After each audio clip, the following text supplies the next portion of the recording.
الحي الهادي بأجمل ذكرى صلوا معنا يا حضار. Assalamualaikum warahmatullahi wabarakatuh. Pendidikan anak dan keluarga sangat penting. Karenanya Al-Quranul Karim memberikan keteladanan dalam hal itu. Kita akan lihat dalam parenting ala Nabi Ibrahim alaihissalam. Ayat-ayat berikut ini memberikan inspirasi kepada kita.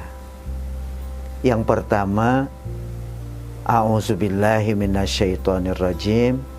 Qad kanat lakum uswatun hasanatun fi Ibrahim walladzina ma'ahu. Sungguh ada suri teladan yang baik buat kamu pada Nabi Ibrahim dan orang-orang yang bersamanya. Ayat ini menjelaskan bahwa sosok Ibrahim adalah suri teladan buat kita, buat setiap muslim, buat setiap kepala keluarga, buat setiap pemimpin. Begitu juga orang-orang yang bersama beliau, yaitu Ismail alaihissalam, putranya, dan juga Hajar alaihissalam, istri beliau. Kehidupan Nabi Ibrahim menjadi teladan buat kita. Beliau hidup bersama istri dan anaknya penuh dengan kasih sayang. Hal ini digambarkan dalam ayat surat Hud 75. Inna Ibrahima la halimun awwahun munib. Sesungguhnya Nabi Ibrahim sungguh sangat santun, sangat sabar, halim, awwahun, berhati lembut, munibun, selalu kembali kepada Allah, kembali untuk beribadah kepada Allah, kembali untuk mengikuti tuntunan Allah Subhanahu wa ta'ala. Beliau juga adalah sosok yang mempersiapkan lingkungan yang baik. Ayat ini dalam surat Ibrahim ayat 37, beliau berdoa yang isinya Rabbana inni askantu min zurriyati. Wahai Tuhan kami, sesungguhnya aku menempatkan sebagian dari keturunanku biwadin ghairi zi zar'in, di satu lembah yang tidak bertanaman, lembah yang tandus. Inda baitikal muharram, di sisi rumahmu yang mulia. Rabbana liyuqimus shalah. Wahai Tuhan kami, agar mereka bisa menegakkan salat. Faj'al af'idatan minan nasi tahwi ilaihim. Jadikanlah hati-hati manusia condong kepada mereka, simpatik kepada mereka. Warzuqhum minas samarati la'allahum yashkurun. dan anugerahilah kepada mereka berbagai macam buah-buahan agar supaya mereka bersyukur. Nah, ayat ini menjelaskan kepada kita bahwa Nabi Ibrahim itu berusaha menyiapkan anaknya. Dibawalah anaknya dari Palestina ratusan kilometer, menaiki onta menuju Makkatul Mukarramah. Kemudian beliau berdoa mengatakan, Rabbana inni askantu min surriyati. Wahai Tuhan kami, aku tempatkan sebagian di antara keturunanku, maksudnya Ismail. Beliau bawa Ismail bersama Hajar, Ismail yang masih bayi, lalu dicarikanlah tempatnya yang kondusif. Biwadin ghairi zizar'in, di tempat lembah yang tidak ada tanamannya, lembah yang gersang. Tapi sekalipun lembah itu gersang, gak ada tanamannya, inda baitikal muharram, di dekat rumahmu yang mulia. Bagaimana Ibrahim membawa bersama Hajar Ismail yang masih bayi, dibawa ke Makkatul Mukarramah, ya, tempat yang tandus, nggak ada tanamannya, tapi tempat yang sangat mulia. Ditempatkanlah di samping Baitullah yang mulia, Hijr Ismail. Dicarikan tempat yang bagus, yang kondusif, yang mulia di samping Baitullah. Rabbana liyuqimus shalah. Kemudian Ibrahim berdoa meminta, ya Allah, wahai Tuhan kami, agar keturunanku itu bisa menegakkan sholat. Jadi ditempatkan di samping Baitullah, lalu dia meminta agar keturunannya bisa menegakkan sholat, ya, bisa beribadah kepada Allah Subhanahu wa ta'ala. Lalu lanjutan doanya adalah faj'al af'idatan minan nasi tahwi ilaihim. Jadikanlah hati-hati manusia condong kepada mereka. Bagaimana Nabi Ibrahim tahu? Ya, dengan tentunya ya, informasi dari Allah Subhanahu wa ta'ala, ketika anak itu tumbuh di dekat tempat yang bagus, di dekat Baitullah, kemudian anak itu bisa berinteraksi dengan baik untuk beribadah kepada Allah Subhanahu wa ta'ala, menegakkan salat, yuqimus shalah. Kemudian Nabi Ibrahim meminta agar hati-hati manusia condong kepada mereka. Ketika seseorang itu dekat dengan lingkungan yang bagus, dekat dengan masjid, dekat dengan Baitullah, dan ketika keturunan itu berinteraksi positif dengan lingkungan, dia bisa menegakkan sholat, maka orang-orang akan simpatik kepada lingkungan tadi.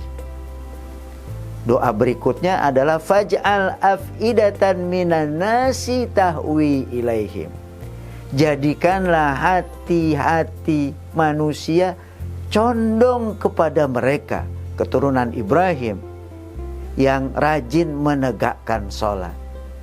Nah, ketika mereka sudah condong, lalu Nabi Ibrahim berdoa, warzuqhum minas samarati la'allahum yashkurun. Berikanlah kepada mereka rezeki berupa buah-buahan agar mereka bisa bersyukur. Nabi Ibrahim tahu bahwa lembah yang tandus itu memang gak ada tanam-tanamannya. Karenanya doanya bukan meminta buahan tumbuh dari tanah yang gersang itu, tapi beliau meminta berikanlah rezeki berupa buah-buahan. Ya. Ternyata kemudian terjadilah tempat transaksi perdagangan di Mekah itu antara mereka yang dari sebelah utara dan mereka yang sebelah selatan. Terjadi transaksi jual beli, termasuk diantaranya adalah jual beli bahan makanan, buah-buahan. Warzuqhum minas samarat, berikanlah rezeki berupa buah-buahan agar supaya mereka bersyukur. Begitu Nabi Ibrahim mempersiapkan anaknya, dibawa ratusan kilometer, kemudian ditempatkan di sisi Baitullah yang mulia. Kemudian dia minta agar anaknya itu bisa menegakkan sholat, meminta agar hati manusia condong kepada mereka, dan meminta agar kelak anak-anaknya itu bisa bersyukur atas karunia dan nikmat Allah Subhanahu wa ta'ala. Satu pelajaran yang sangat berharga, di samping Ibrahim mempersiapkan anaknya untuk mendapatkan lingkungan yang baik, tumbuh secara baik, ini juga kita lihat bagaimana agar lingkungan yang baik itu adalah dekat tempat ibadah, dekat dengan masjid. Lingkungan yang baik adalah agar di masjid itu ada yang menegakkan ibadah kepada Allah. Ya, ada orang-orang yang beribadah. Lalu kita tempatkan keturunan kita di tempat yang baik itu. Dan kita harapkan bahwa agar keturunan kita bisa berinteraksi dengan lingkungan itu, bisa menegakkan sholat. Nah, ketika masyarakat sudah bisa menegakkan sholat, keluarga dan turunan kita bisa menegakkan sholat, kita minta agar hati manusia condong kepada lingkungan yang baik itu. Dan kemudian kita meminta agar Allah Subhanahu wa ta'ala memberikan rezeki kepada anak-anak keturunan kita. Dan yang terakhir adalah meminta kepada Allah Subhanahu wa ta'ala agar mereka yang sudah bisa menegakkan sholat, bisa beribadah kepada Allah, hati orang condong kepada mereka, rezeki kemudian diberikan oleh Allah Subhanahu wa ta'ala, agar kemudian mereka bisa bersyukur kepada Allah Subhanahu wa ta'ala, bersyukur atas nikmat karunia yang Allah berikan kepada mereka. Jadi kesimpulannya bahwa untuk mempersiapkan generasi yang baik, maka kita memerlukan keteladanan yang baik. Nabi Ibrahim memberikan keteladanan kepada anaknya. Begitu juga hendaknya ketika kita menginginkan agar anak-anak kita tumbuh baik, dia perlu keteladanan dari orang tua. Ini satu hal yang sangat penting. Yang kedua, kita perlu mempersiapkan keturunan kita dengan lingkungan yang baik. Apakah rumah yang baik dan kondusif, atau lingkungan tempat tinggal yang baik, yang dekat dengan masjid, dekat dengan orang-orang yang rajin beribadah.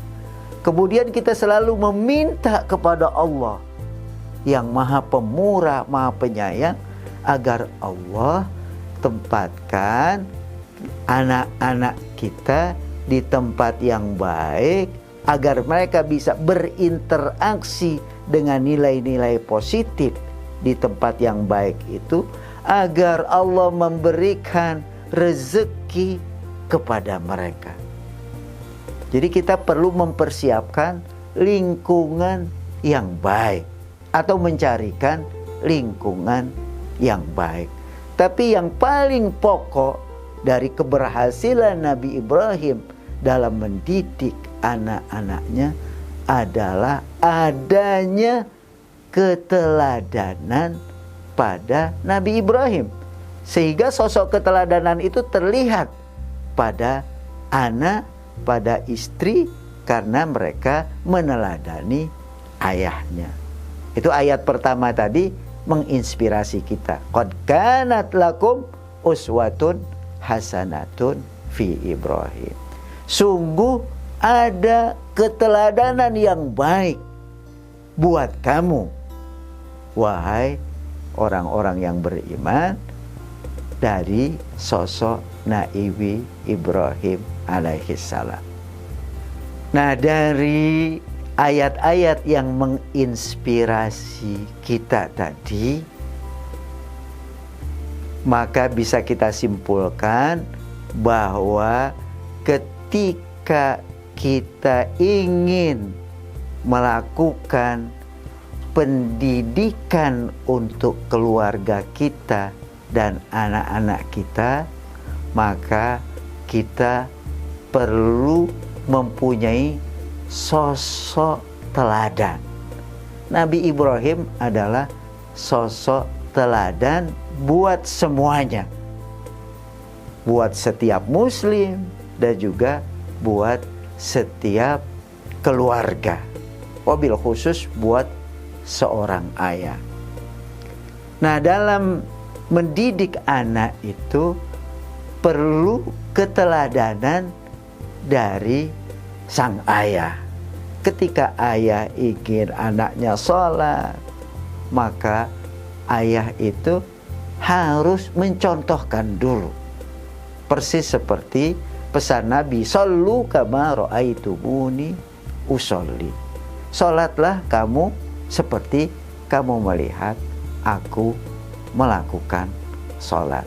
Sehingga ketika ayah bisa menjadi teladan buat keluarga dan anak-anaknya, seperti Ibrahim menjadi figur teladan buat istrinya Hajar dan juga anaknya Ismail, maka nilai-nilai kebenaran itu lebih terlihat untuk bisa dicontoh dan diteladani oleh anak-anak.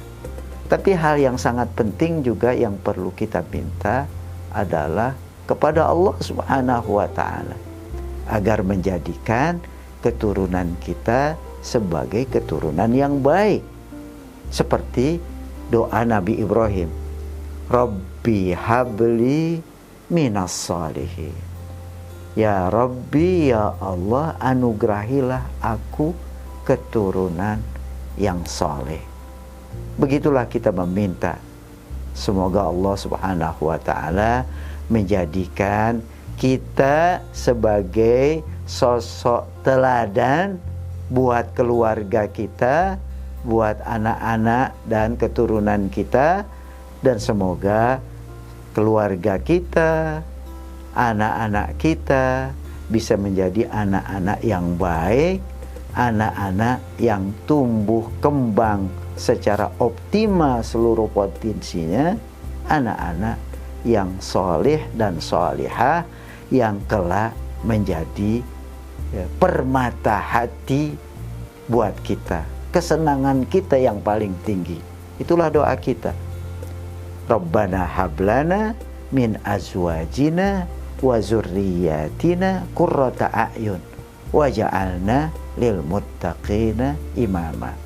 Ya Allah, anugerahilah kepada kami dari keturunan kami, dari suami istri kami, dari anak cucu kami, anugerahilah kami qurrata a'yun, permata hati, keturunan yang baik, waj'alna lil muttaqina imama, Jadikanlah kami sebagai imam bagi orang-orang yang bertakwa. Kita menjadi imam dari anak dan keturunan keluarga kita, orang-orang yang bertakwa. Kita menjadi imam buat orang-orang yang bertakwa. Semoga doa ini bisa terwujud pada keluarga kita. Wallahu a'lam bishawab. Hayyul hadi bi ajmal dhikra sallu